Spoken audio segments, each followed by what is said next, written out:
reino de la divina voluntad ya está en medio de las criaturas. Escucha la espiritualidad dictada a Luisa Picarreta por el especialista, el Dr. Salvador Tomasini, todos los miércoles de 11 a 12 de la tarde, aquí por Mundo Católico, construyendo la civilización del amor.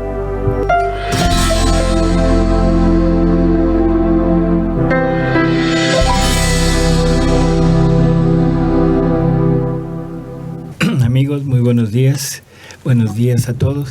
Buenos días. Ana Silvia, buenos días. ¿Qué tal? Rosy, buenos días. ¿Cómo están? Días, Bien, aquí, esperando algo más de Luisa. ¿Algo más ¿Qué de más Luisa? se va a hablar de Luisa? ¿Qué más quieres de Luisa, Ana Silvia? Pues un pequeño resumen de su vida. Un pequeño resumen de su vida. Muy bien. Bueno, habíamos quedado la vez pasada de que íbamos a empezar a hablar ya un poco de Luisa. En realidad, el hablar de Luisa no es... lo podemos hacer desde dos ángulos diferentes.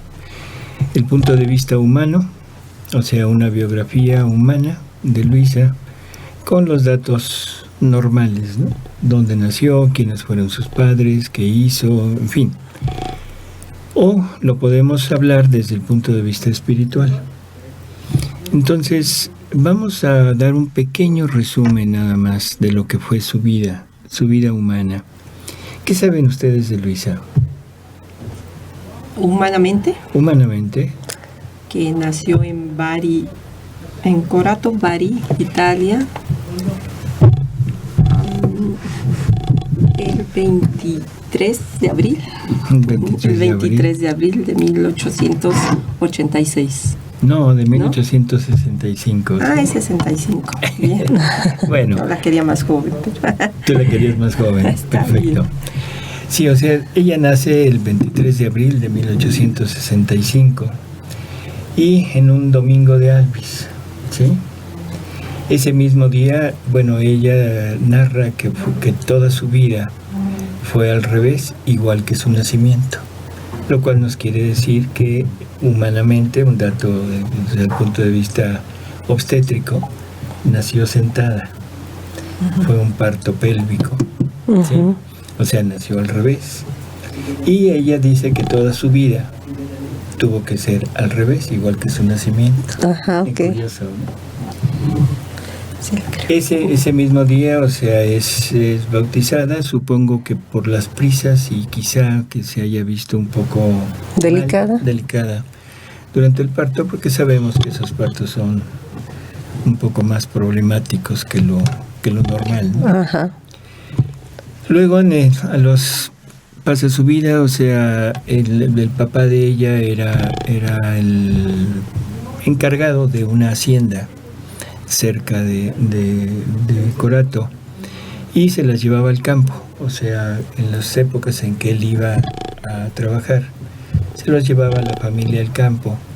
Y Luisa nos cuenta que cuando estaba en este lugar, ella le gustaba pasear por el campo, pero era muy temerosa. Tenía un carácter muy, muy miedoso. Y entonces en cualquier parte que ella estaba, del mover de las hojas, ruidos dentro del campo, ella lo asociaba con el demonio.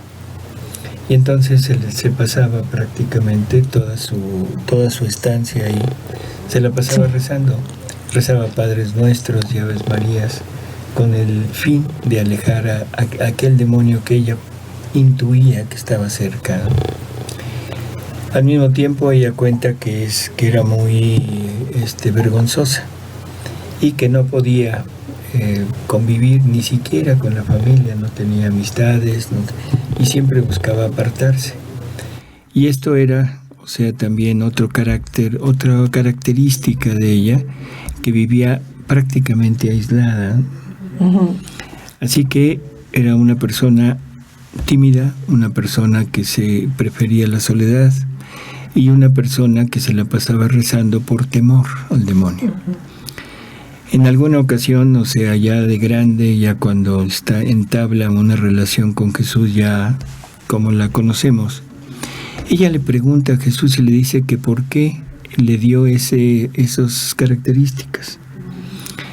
Y la respuesta de Jesús a mí me parece fabulosa, ¿no?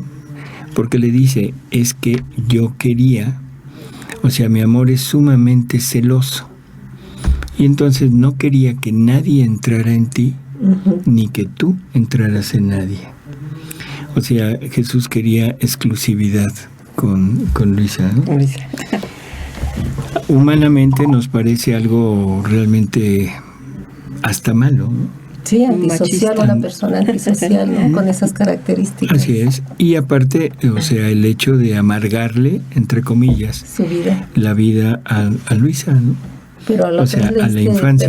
Leíste una lectura donde decía que buscaba una virgen, ¿no? Pero no nada más virgen biológicamente, sino una virgen de afectos, ¿no? De pensamientos. Y bueno, yo creo que así fue como lo conservó para él, ¿no? Por eso quería que estuviera total y absolutamente a disposición de él y que no hubiera interferencia. Y esto es muy entendible porque Luisa debía de ser el modelo perfecto, perfecto de lo que es la divina voluntad, el vivir en la divina voluntad. O sea, nada más Jesús y ella. Y que en Jesús ella encontrara a todo y a todos. Pero para eso tenía que preservarla un poco. Entonces esa es la razón de ese temperamento que le dio, ¿no? Prácticamente después de eso, o sea, así pasa su vida. A los 9 años, o sea, en 1874 ella hace la primera comunión. Y ahí empieza a oír por primera vez la voz de Jesús. O sea, Jesús le hablaba de vez en cuando. En fin. En 1878, a los 13 años, o sea, es cuando Luisa tiene la visión aquella tan famosa de que está ella en su recámara y de repente oye mucho ruido en el exterior. Se asoma al balcón y ve a una multitud que llevan a Jesús con la cruz a cuestas y lo van azotando, lo van empujando, lo van golpeando. Lógico, ella no sabe exactamente qué está pasando. Entonces se asoma al balcón, ve aquello, Jesús voltea y ella intuye en su interior que Jesús le está pidiendo ayuda. Le dice, Alma, ayúdame. Ella entra a su recámara, totalmente, ¿cómo diríamos? Pues desconcertada, impactada.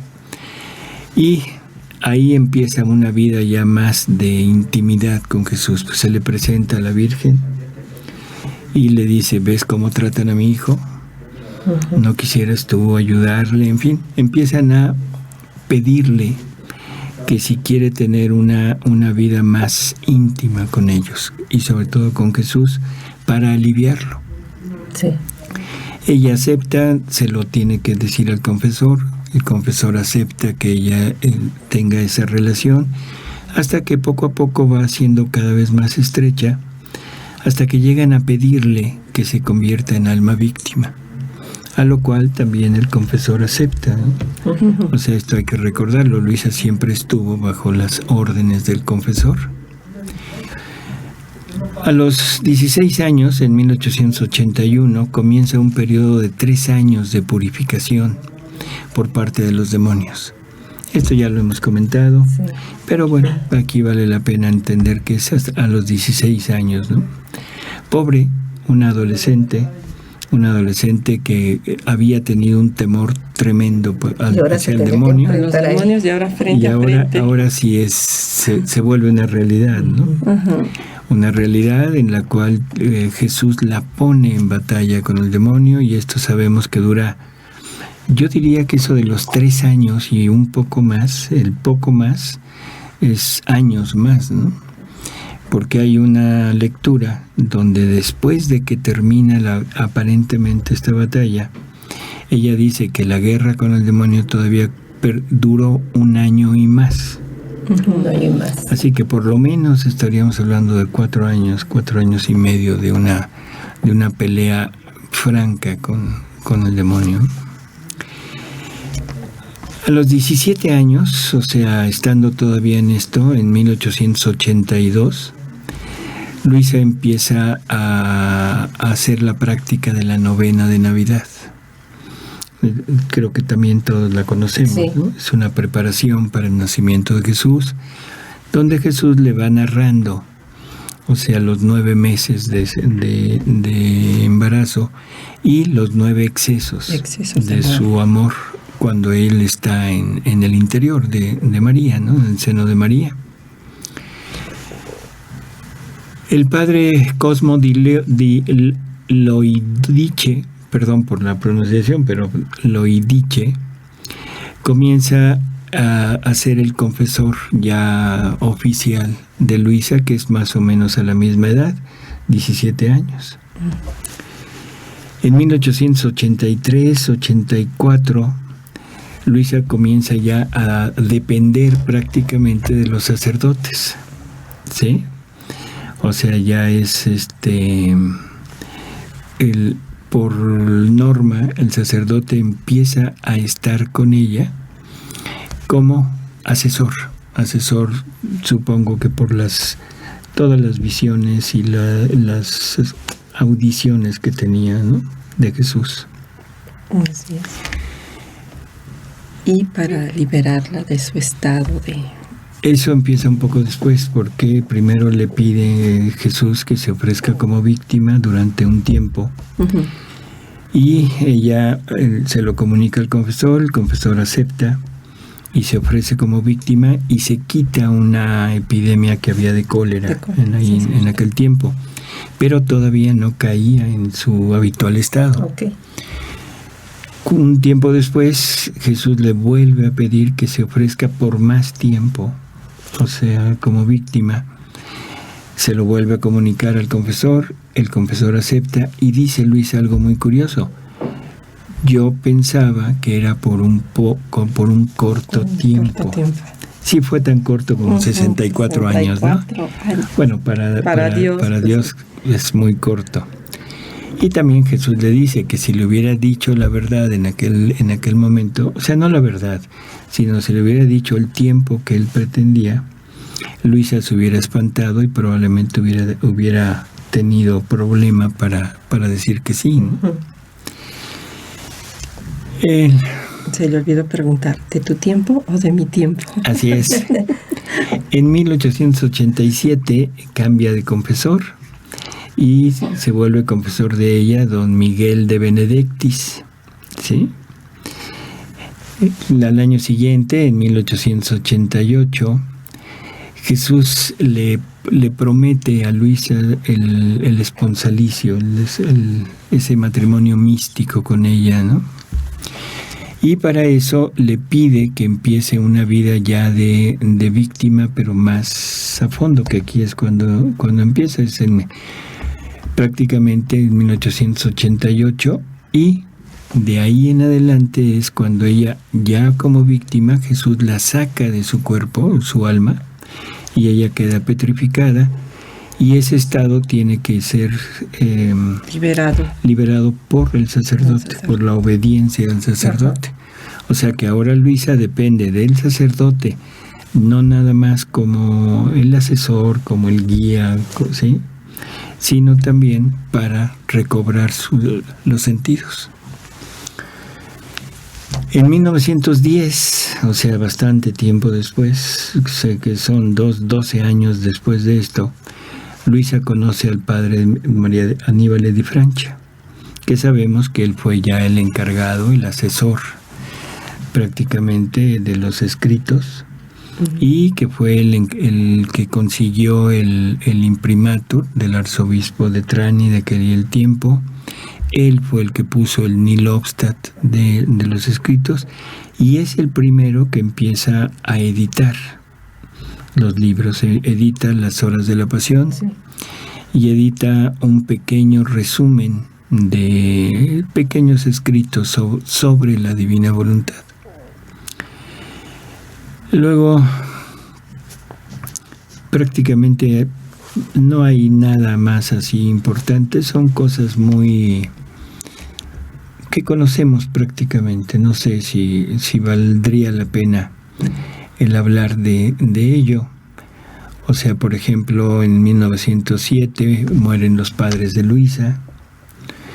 Luego, en la primera edición de Las Horas de la Pasión fue en 1915. En 1919, Jesús le pregunta que si quiere vivir en su querer y si quiere el oficio de segundo eslabón. Esto quizás sí sea importante. O sea, el segundo eslabón de unión entre Jesús y la humanidad. Luego, en 1926, el 30 de enero, muere el sacerdote Francisco de Benedictis, que todavía seguía siendo el confesor al mismo tiempo que estaba Aníbal.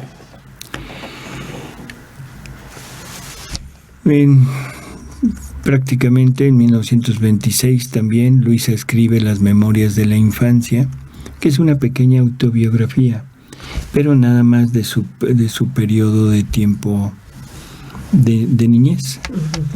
¿Sí? Luego, en 1928, Luisa ya había, don Aníbal de Francia había hecho una habitación especial en uno de sus monasterios para que allí viviera Luisa.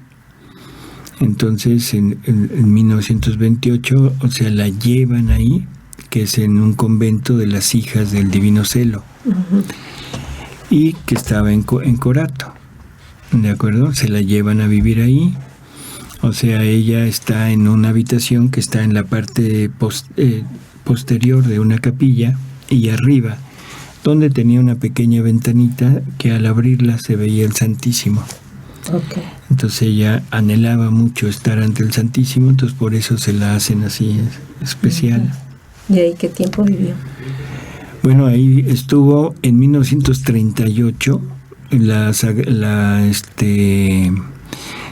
Congregación para la Doctrina de la Fe, es cuando publica el decreto con el cual vienen prohibidos los libros de Luisa, y a raíz de eso la dejan el 7 de octubre de ese mismo año. Luisa deja el convento pues yo creo que por las religiosas han de haber dicho, bueno, pues ya no. Y regresa a su casa. Regresa a su casa y prácticamente su casa, que está en Corato, y ahí hasta que muere, ¿no? En el 28 de diciembre de 1938 cesa la obediencia de escribir. O sea, hasta ahí terminan los escritos terminan el 28 de diciembre. El 28 de diciembre fue el último escrito, y ahí en adelante ya no. Y en 1947 Luisa muere. ¿Sí?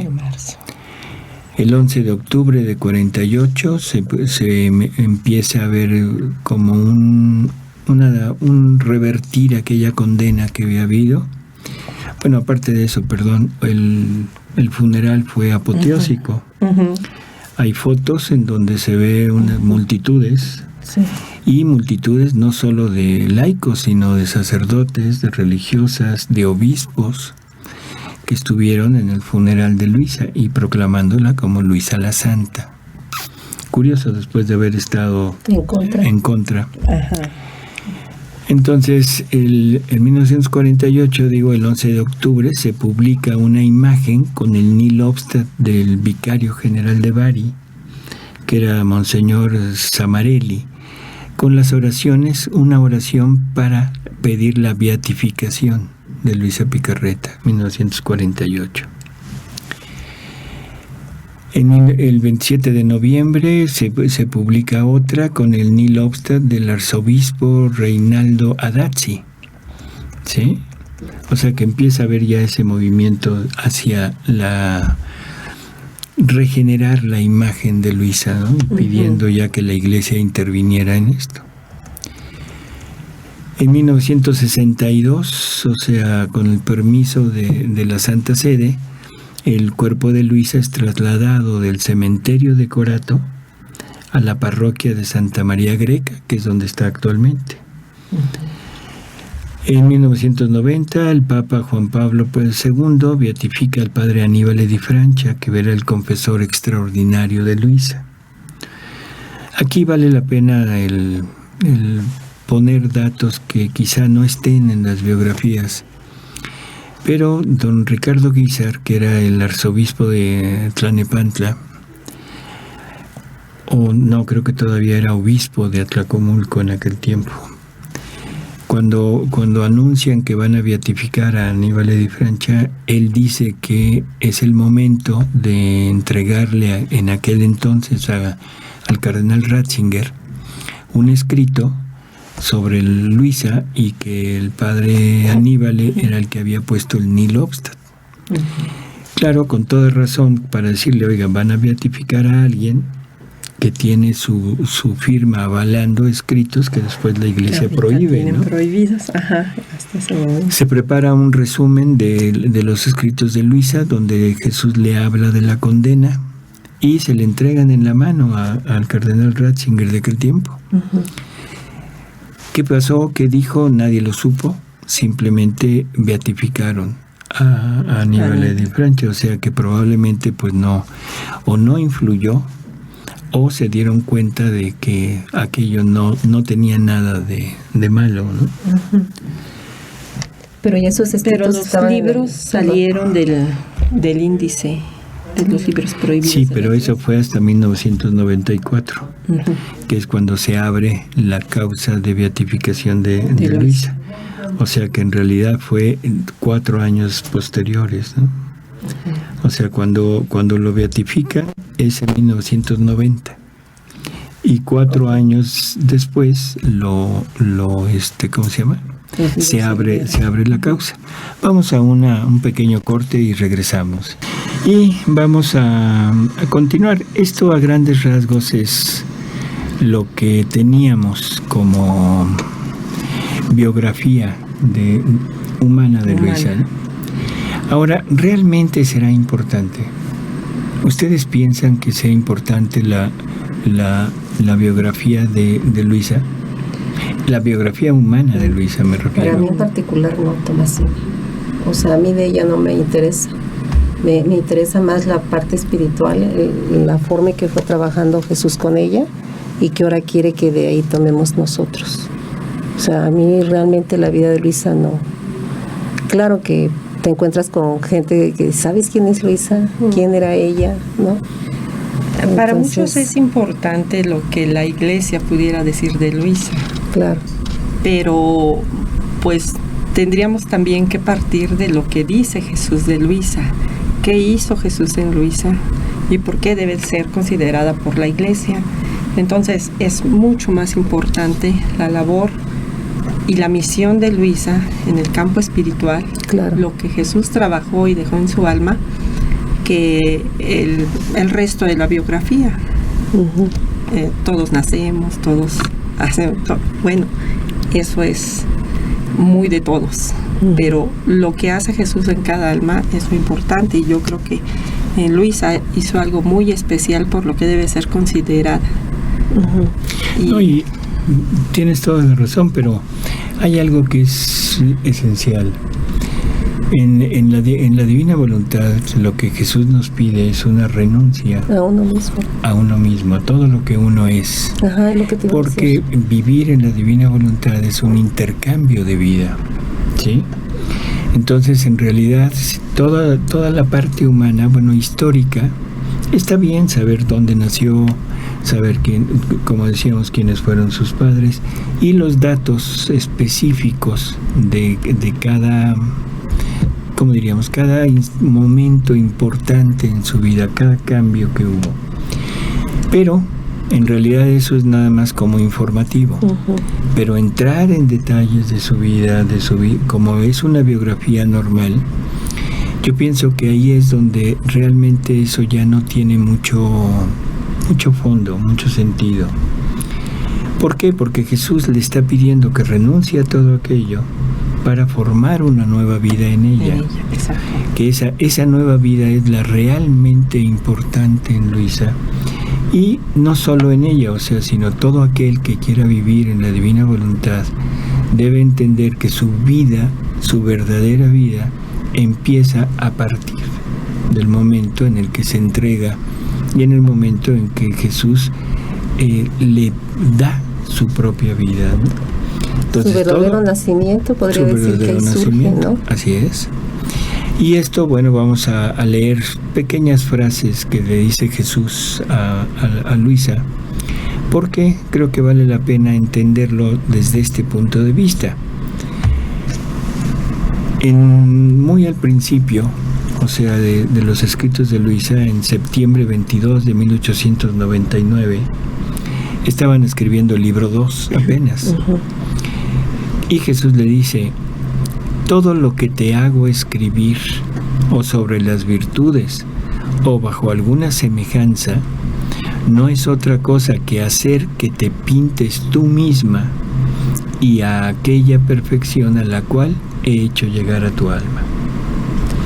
Ahí todavía le está hablando de virtudes. Estamos al principio, estamos sobre el inicio de donde Jesús la iba instruyendo a partir de las virtudes. Pero prácticamente ya le está diciendo que te pintes tú misma. Lo que yo estoy haciendo en tu alma es lo que tú eres, ¿sí? Mucho más adelante, en el año de 1925, le dice lo siguiente. Dice: he encerrado en ti mi voluntad, y con ella me he encerrado a mí mismo. He encerrado en ti sus conocimientos, sus secretos, su luz.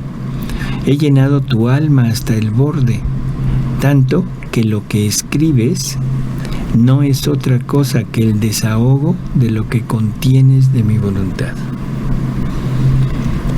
Entonces, creo que este es el punto clave. Todo lo que tú estás escribiendo es el desahogo de lo que tú contienes de mi voluntad. ¿Y qué contenía de su voluntad?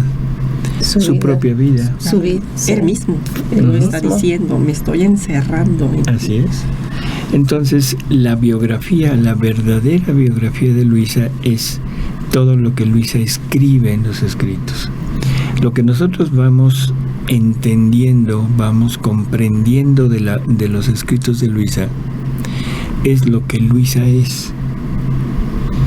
Aquí ya no cuenta la biografía anterior, sino cuenta su vida actual.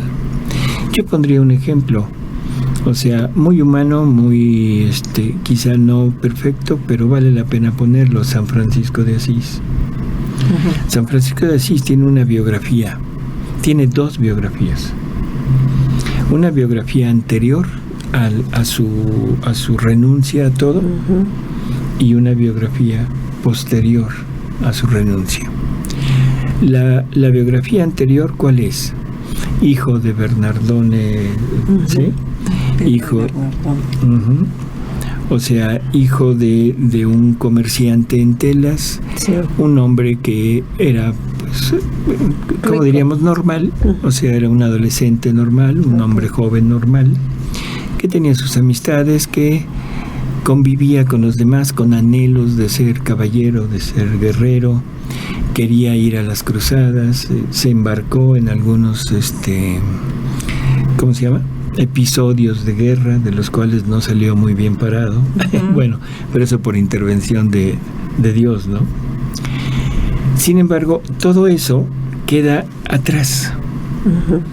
Y cuando viene su conversión, cuando ya se decide totalmente que Dios lo toma y él dice sí, él renuncia a todo lo anterior, incluso al nombre, sí, al apellido, ¿se acuerdan? Sí, sí.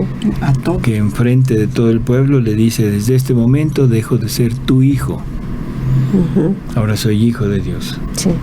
O sea, es un nacimiento, es una biografía humana que quedó atrás, y una biografía, yo diría, humano-divina, que empieza en ese momento. El verdadero San Francisco no era el joven, pues, ¿cómo diríamos?, fiestero, el joven guerrero, el joven con anhelos de grandeza, sino su verdadera biografía es del momento que renuncia a eso hasta que termina su vida habiendo fundado su orden y habiendo hecho todo lo que conocemos en la actualidad. Sí. Otro podría ser San Agustín. También. San Agustín, o sea, un hombre próspero, un hombre culto, un hombre con todos los, ¿cómo diríamos? Se va a oír mal, pero todos los vicios de, de cualquier persona pudiente, y que en un momento dado tiene que decir: mi alma estuvo inquieta hasta que te encontró, y cambia totalmente de vida. Entonces San Agustín tiene 2 biografías. En la historia yo creo que de todas las personas de Dios tienen, como la historia humana, su antes de Cristo y después de Cristo. Y después de Cristo. La historia cambia totalmente. Así es. Nada más, y Luisa pasa lo mismo, ¿no? Nada más que Luisa es algo más especial todavía. Claro. Sí. Porque aquí no se trata de una persona convertida. No. Y no se trata de la biografía de una persona que se convirtió, sino se trata de una persona que aceptó vivir la vida de Jesús en ella. Claro, o sea, totalmente de acuerdo. Yo sé que para Dios es muy importante el nombre, y que para Él, cuando da un nombre, está nominando también la misión de esa persona. Por ejemplo, cuando cambia el nombre de Jacob a Israel para que sea su pueblo, pues bueno, también los arcángeles que tienen su misión tienen su nombre, como San Rafael, que da la salud, San Miguel, que lo pone como defensor de la iglesia.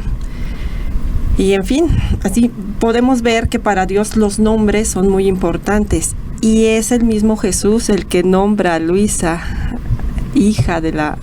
pequeña hija de la divina voluntad, haciendo mención a la misión que ella tiene de recibir el reino.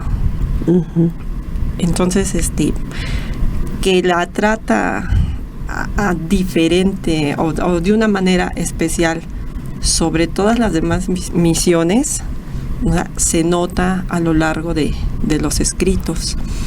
He visto también cómo dentro de los santos, cuando les comunica algo, les encomienda algún atributo de él, el atributo de su misericordia, la infancia espiritual, a Santa Teresita, la pobreza evangélica que adquirió San Francisco en este caso. Pero solo a Luisa no le encomienda un atributo, sino que la asocia con su obra. En algo más general. Como cabeza de misión. Como cabeza de misión, pero no de un atributo, no de una tarea, sino de toda su obra, de esta obra que dio inicio bien en la creación, luego la redención, y en lo que es la santificación, a ella la asocia también para esta tarea de la obra de Dios en cuanto al cumplimiento del Padre Nuestro en venga a nosotros tu reino y hágase tu voluntad. La tercera obra de Dios que Jesús mismo la llama y le encomienda a Luisa. Así es, esto es algo muy, muy importante, y es la siguiente parte. O sea, hemos planteado ahorita más o menos en pocas palabras la vida externa de Luisa. En poquísimas líneas Jesús describe quién es Luisa, que es todo lo que él ha hecho en el interior de ella. Eso es lo que ella es en realidad. Ahora, podemos empezar a hablar de Luisa en el sentido ya de la divina voluntad, pero a mí me parecería mejor tomar esto que acabas de decir ahorita. O sea, primero vamos a ver cuál es la obra de Luisa. ¿Quién es Luisa? Luisa en la historia, ¿quién es? ¿Es una santa? ¿Es una persona que tiene mensajes, que tiene unas locuciones con el Señor y con la Virgen? O sea, como una mística, como una vidente. ¿O qué es Luisa? Dijiste ahorita algo muy importante, es Jesús la asocia a su obra. Jesús la pone junto con él en esta obra del hágase tu voluntad como en el cielo, así en la tierra. ¿Y esa obra cuál es? O sea, sabemos que Dios tiene 3 obras, ha obrado 3 veces al exterior, ¿no? La primera obra es la obra de la creación. La segunda obra es la obra de la redención. La primera la llevó a cabo solo. O sea, no había nadie, es Dios solo que decide crear y lo hace por sí mismo. Pero en la segunda obra ya asocia a una persona. Sí, a la Virgen María, así es. O sea, toda la obra de la redención empieza con la asociación de una persona, que es la Virgen, y el sí de Dios para llevar a cabo esta obra se sustenta sobre el sí de una criatura, que es el sí de María. El hágase en mí, según tu palabra. ¿Sí? O sea, el fiat mihi de la Virgen. Y entonces todo se centra sobre María, todo se pone en María, y de María da inicio esta segunda obra. Entonces, tomando en cuenta este ejemplo, yo diría, podríamos tener un punto de referencia con Luisa. Vamos a dejarlo para el siguiente corte. Luisa, bueno, poníamos a la Virgen, ¿no? A la Virgen María. Adelante. Como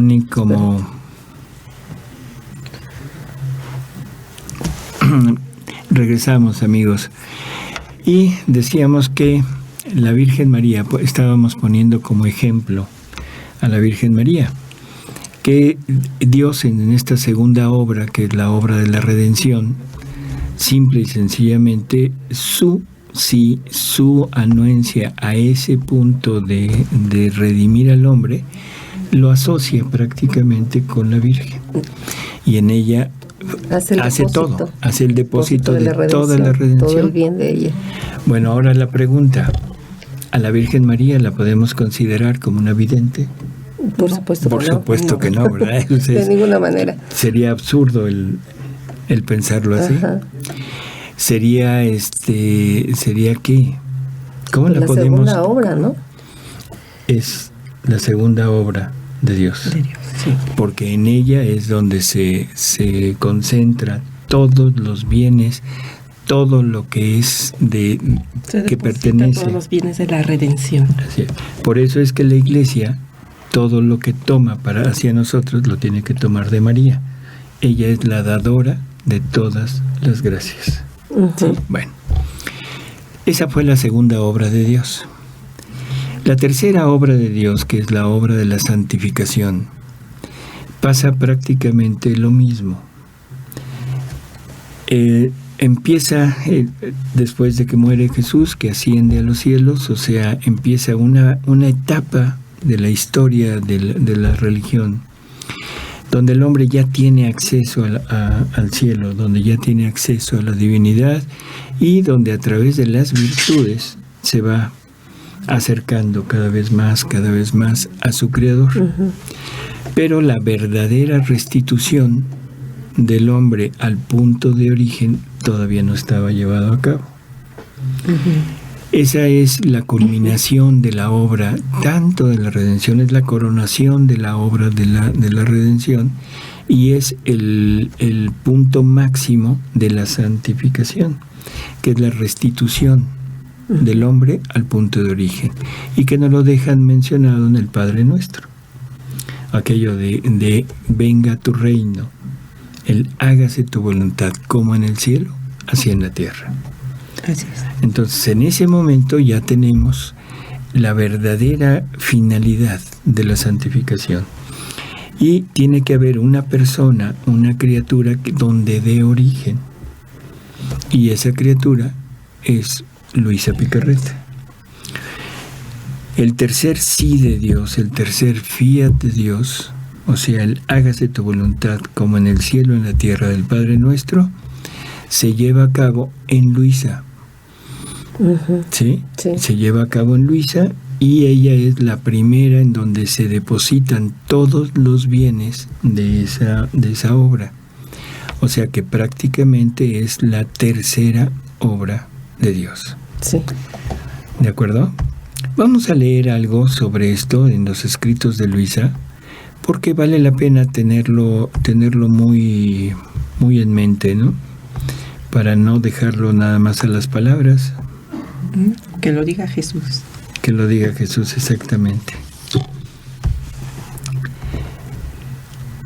Vamos a el libro 15.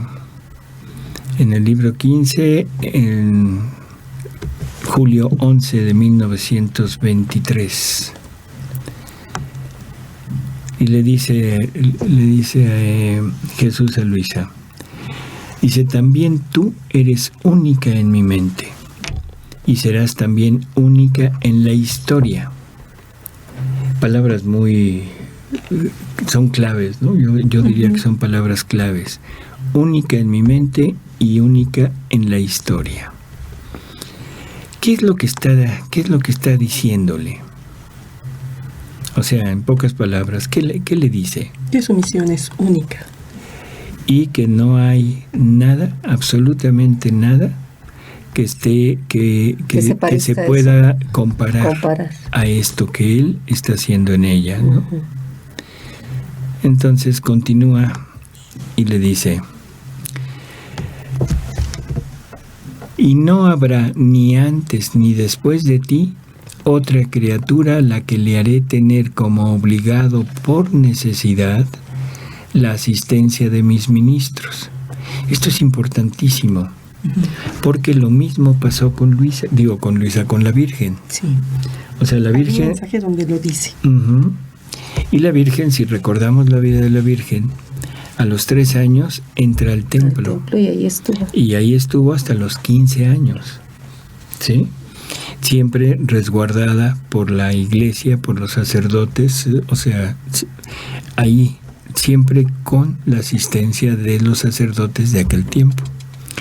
Sale de ahí y es desposada con San José, y prácticamente inmediatamente queda embarazada de Jesús. O sea, es la presencia del Espíritu Santo, y ahora es Jesús quien está en ella, quien se hace cargo de María.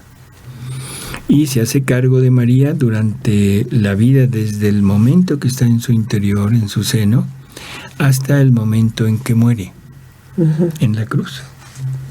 Y en el momento que muere, se la encarga a San Juan. Así es. Que es un sacerdote. Siguió custodiada. Siguió custodiada, y sobre todo, porque era la que debía de transmitirle a su iglesia todo lo que ella había recibido, todos los bienes. O sea que podríamos decir, San Juan se vuelve como el protector de María, pero al mismo tiempo María se vuelve la protectora de la iglesia, la que guía, la que aconseja, la que hace todo. Y con Luisa pasa prácticamente lo mismo. O sea, Luisa, desde muy pequeña, ya como lo hemos narrado, siempre estuvo no bajo la dirección de un sacerdote, pero siempre estuvo aislada y en oración, del mundo, ¿no? Preservada del mundo. A los 13 años empieza su relación ya íntima con los sacerdotes, y de ahí no vuelve a dejar para nada la dirección la asistencia de un sacerdote, hasta el día en que muere. Y el día en que muere, curioso, el sacerdote que está ahí junto con ella dice unas palabras muy curiosas, ¿se acuerdan? No. Que dice, y en ese momento Luisa expiraba y yo le daba mi última e inútil bendición. Sí, pues qué más bendecida con todo lo que inútil bendición. Ella, ¿verdad? Bueno, entonces Luisa es más o menos un remedio de lo que pasó con María. Siempre custodiada por la iglesia. Y dice, habiéndote elegido para poner en ti la santidad, los bienes, los efectos, la actitud de mi suprema voluntad, Era conveniente, justo, decoroso, para la misma santidad que contiene mi querer, que un ministro mío te asistiera y fuera el primer depositario de los bienes que mi voluntad contiene, y de su regazo hacerlos pasar a todo el cuerpo de la iglesia. O sea, el símil es perfecto, ¿no? O sea, María y Luisa. Dice, tú no sabes cuánto he debido darte para volverte capaz de poner en ti mi querer. Te he quitado todo germen de corrupción. Esto hay que tomarlo con mucha cautela, porque ha habido personas que se han equivocado y que han pensado por este escrito que el cuerpo de Luisa debería de haber quedado incorrupto. Y han dicho cosas a veces tan disparatadas, perdón por la palabra, para tratar de salvar la idea de que los restos de Luisa que se encontraron, en que sí hubo corrupción, es algo puesto por Dios y que el cuerpo de Luisa va a aparecer después. Bueno. ¿Quién sabe? O sea, no, aquí se está refiriendo a la parte interior, a la parte del alma, a la corrupción de la voluntad humana, podríamos decir, ¿no? O sea, te he quitado todo germen de corrupción. He purificado en tal modo tu alma, tu misma naturaleza, que ni tú sientes nada por ellos, ni ellos por ti. Porque faltando el germen, es como si faltase el fuego a la leña. Y si no te exenté de la culpa original, como hice a mi amada mamá, con quitarte el germen de la corrupción, obré otro prodigio de gracia jamás concedido a ningún otro. Porque no era decoroso para mi voluntad 3 veces santa descender en un alma, tomar posesión de ella, y que estuviera aún mínimamente ensombrecida por el más mínimo aliento corrupto. Mi voluntad no se habría adaptado a tomar posesión de ella y comunicarle su actitud si hubiera visto algún germen de corrupción. Creo que bueno, pasó igual que María, ¿no? No podía habitar en el pecado. Así es. Luego le dice, tú debes saber que este cumplimiento de mi voluntad es tan grande que entra en las obras más grandes que la divinidad ha obrado.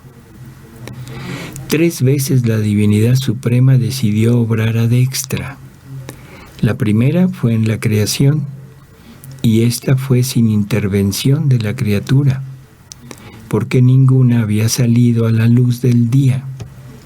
La segunda fue en la redención, y en ella intervino una mujer, la más santa, la más bella, cual fue mi celestial mamá, que es lo que comentábamos hace un momento.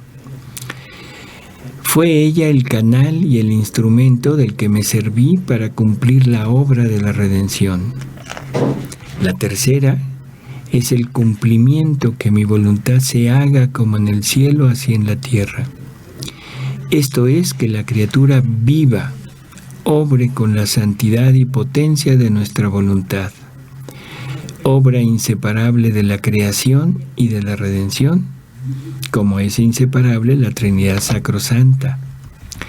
No podemos decir que la obra de la creación esté por nosotros terminada si nuestra voluntad, como fue decretado por nosotros, no obra en la criatura y vive con la libertad, santidad y potencia con la que obra y vive en nosotros.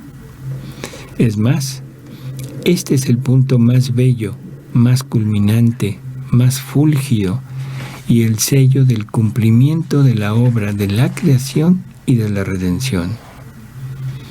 Estos son decretos divinos y deben tener su pleno cumplimiento. Y para cumplir este decreto queremos servirnos de otra mujer, la cual eres tú. Creo que son lecturas donde queda muy clara la imagen de Luisa, ¿no? O sea, no es nada más la persona a la que Jesús se comunica con ella. no es nada más la persona agraciada que recibe dones, sino es sobre la cual se funda la tercera obra de Dios. Y la más grandiosa, porque es la que va a coronar las otras dos obras. Es impresionante eso. ¿Es impresionante? Sí, definitivamente es impresionante. En algún otro lugar le dice que lo que está pretendiendo hacer con ella no es el formar una santa.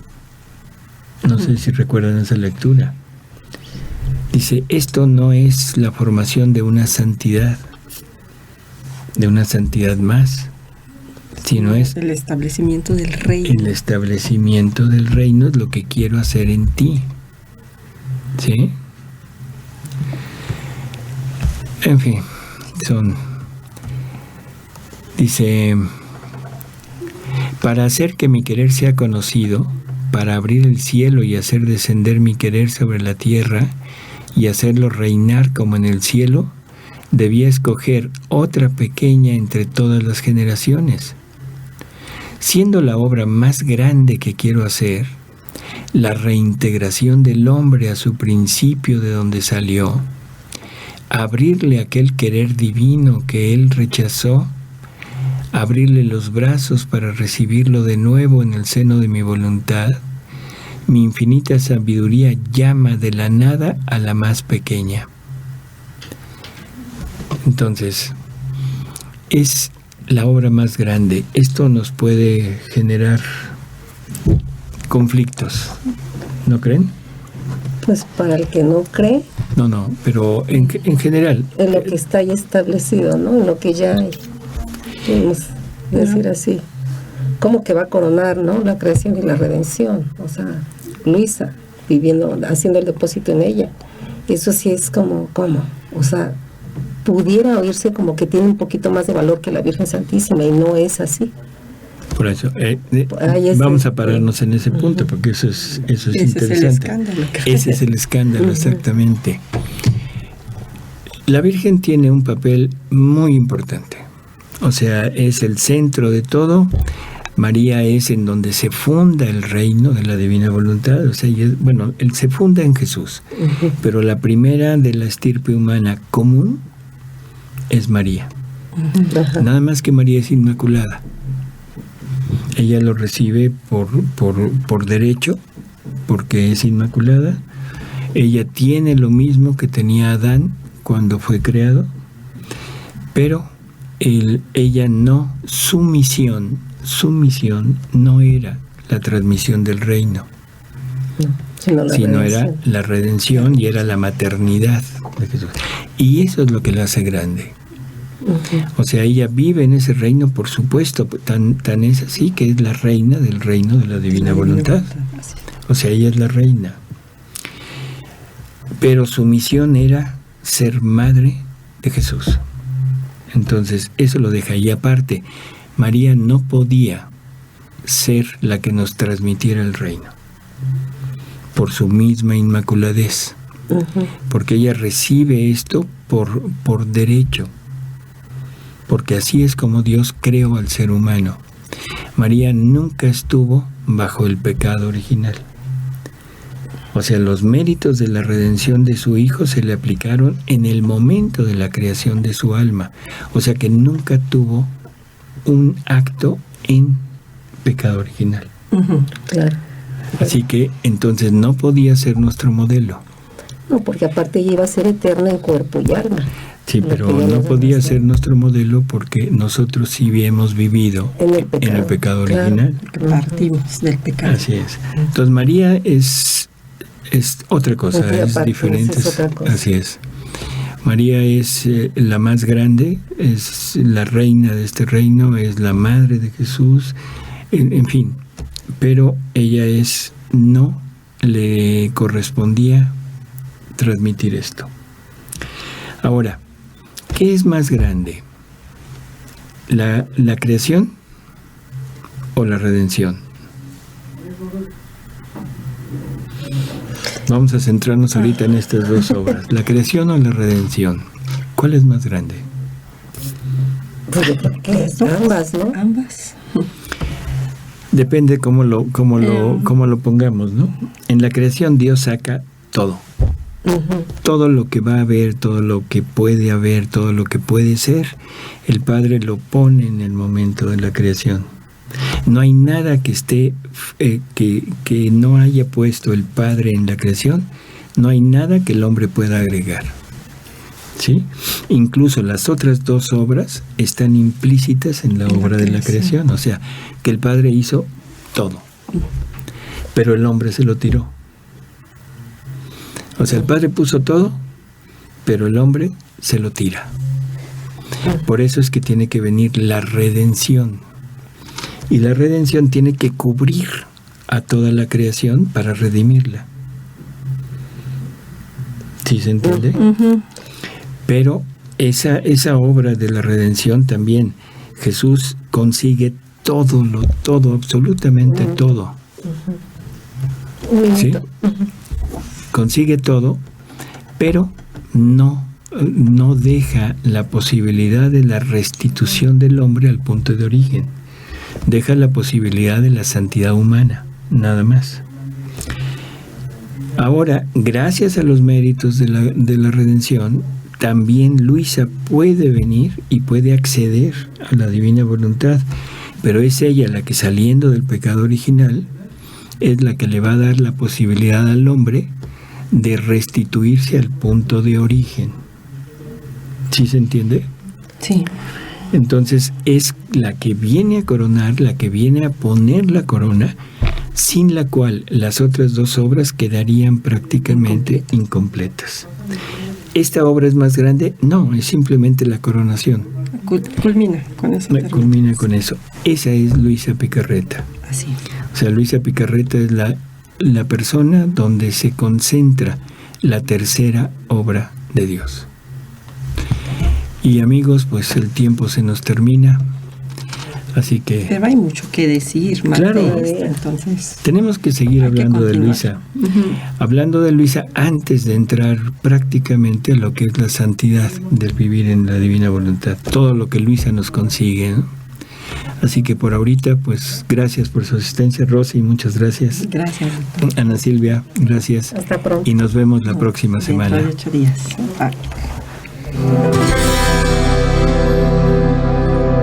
El reino de la divina voluntad ya está en medio de las criaturas. Escucha la espiritualidad dictada a Luisa Picarreta por el especialista, el doctor Salvador Tomasini. Todos los miércoles de 11 a 12 de la tarde. Aquí, por Mundo Católico, construyendo la civilización del amor.